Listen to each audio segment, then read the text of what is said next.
Selamünaleyküm подписчикler. Xudo qalasa yine şarşarlarını koyuş cereyanı şarşarına koyup başladık. Lisemiz ele gelmedi. Şarşarlarını yeni dovalar koyup kallabasak hazır yine beli rigelere doполнительный bir şurup ilip çıktık. Çornu kalaverdi. Mihla sozulgan.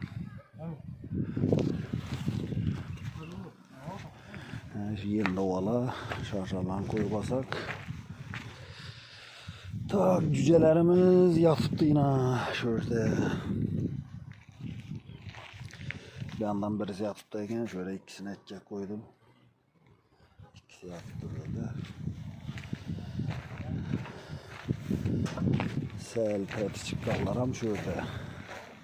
Yani boşta yatıptım ona yine. Ha şöyle üçüsü var.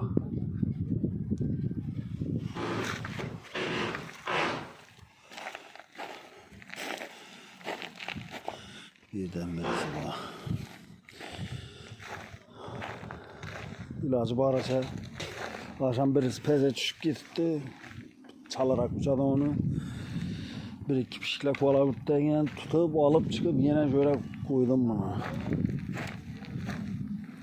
Ha?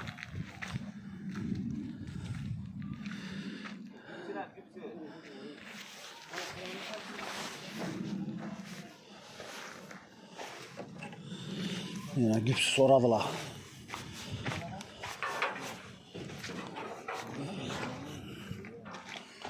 Ne? Abi.